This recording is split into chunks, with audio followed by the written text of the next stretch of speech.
puts his name on the list, said, I'll take Section 8 housing. And that woman and those 9 kids come in there, and she's got her housing certificate from Section 8 saying that she's authorized Section 8 housing, then you can legally tell her no, because the house does not meet her requirements. Okay? But if that woman's knocking on the door and she's paying rent out of her pocket with no government subsidy whatsoever, you take her application. Okay? Whether you rent that house out to her or not is a different story. The key here is you cannot deny her the right to apply to rent that house if she's paying the rent out of her pocket with no government subsidy. That's one of the biggest things that gets real estate agents in trouble. Establishing occupancy standards. They are illegal. Now, multifamily housing can establish an occupancy standard because they have city ordinances and fire marshal codes that they have to comply with. But if that person's coming in, that tenant's coming in and they're paying the rent out of their pocket, then you cannot establish Section 8 standards on that person. You can't tell them how many kids they can have in the bedroom, or what age or what sex.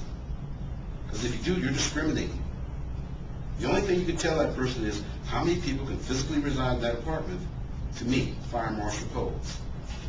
Anything else you do is an act of discrimination. Let's say you're renting or leasing out single-family residential housing or multifamily housing, and you rent that house out to your standard family. 2 adults, 3 kids, and a dog.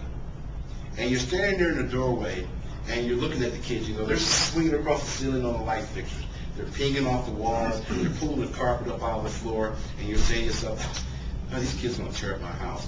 I'm going to have to increase your security deposit to cover increased wear and tear. No. Whatever you advertise, that is all you're going to take. If you advertise a $500 security deposit, $500 is all you're going to take. If you increase the security deposit because you think the children are going to increase the wear and tear on the property, then you are discriminating against the children. Okay? And believe me, the kids will tear up the house, but the law protects them. All right? You can increase security deposit for credit issues. Okay? You can even increase the pet deposit. If the place is big enough for Chihuahua and they bring in a Great Dane.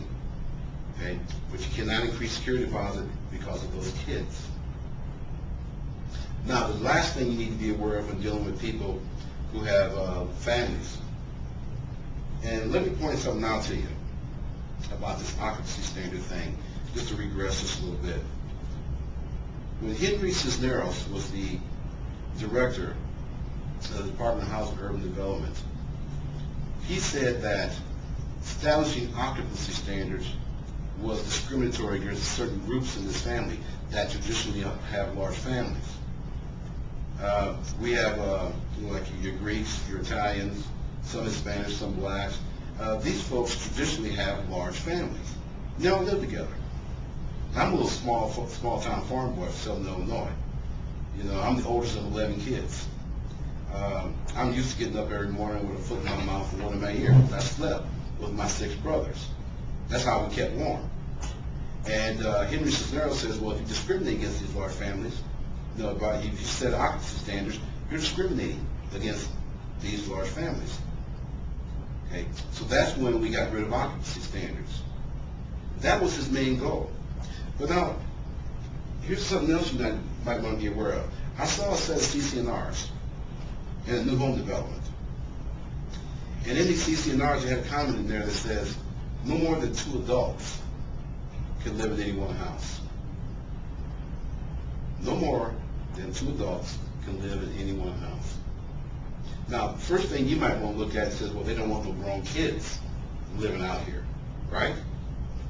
But if you go back to what Henry Cisneros said, maybe they're trying to keep certain people, certain nationalities, from living in that development. Because you look this way, how many groups out there do we have where mom, dad, grandma, and grandpa live with the families? Okay. These are things you need to be aware of. Okay. These are those little red flags that set off and says there's a problem here. Now those CC&Rs can be challenged very easily, and the HOA will lose. Now the last thing you need to be aware of when dealing with children that will keep you out of trouble. And let's say you're in a multifamily housing or you're dealing with homeowners association, and you need to be aware of this. Okay? Let's say you're out standing around the pool, okay, and you're looking at all these little kids. You know, they're jumping on the pool deck and they're flipping into the pool, and you're scanning the area, and you don't see enough of what you might want to call parental guidance and supervision. And you're saying, "Oh, this is ugly.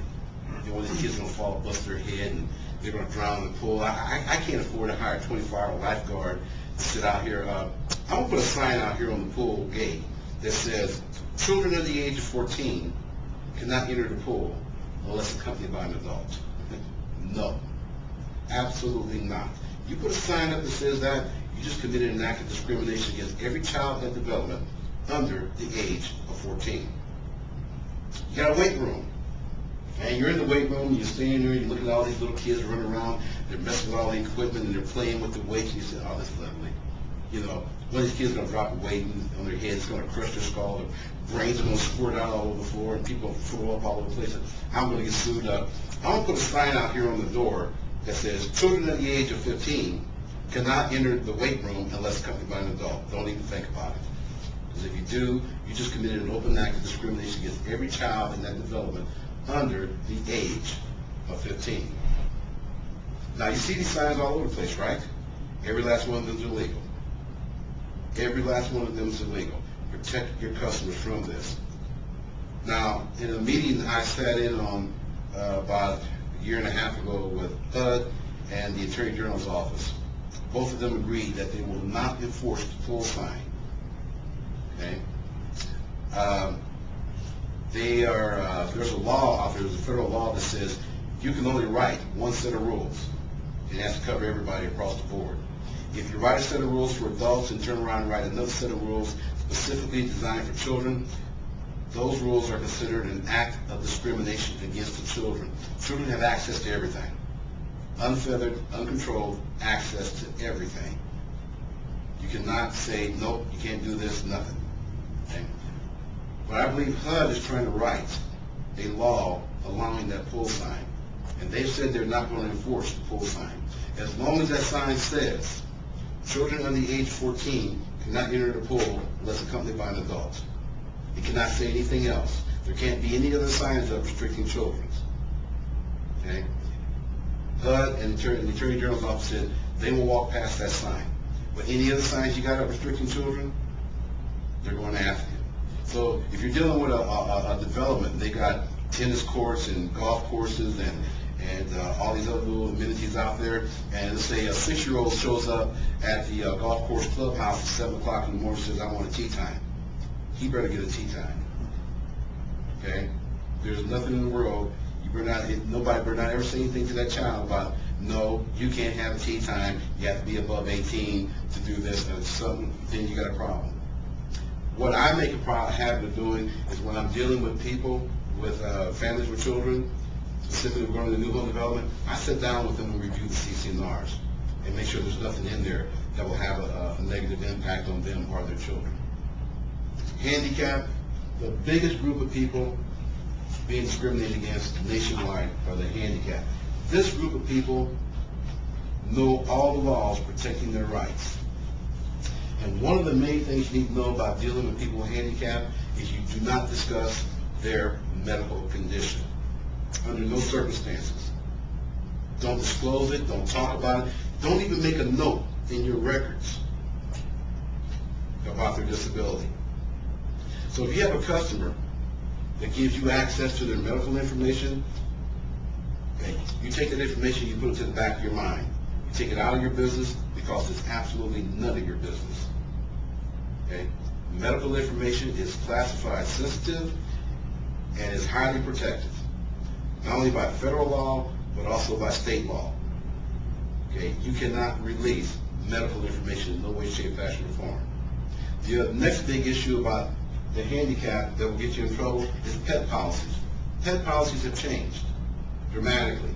There used to be a big chasm between assisted animals and companion pets. Assisted animal is an animal who has to help somebody who has a physical disability. Like you have that person that's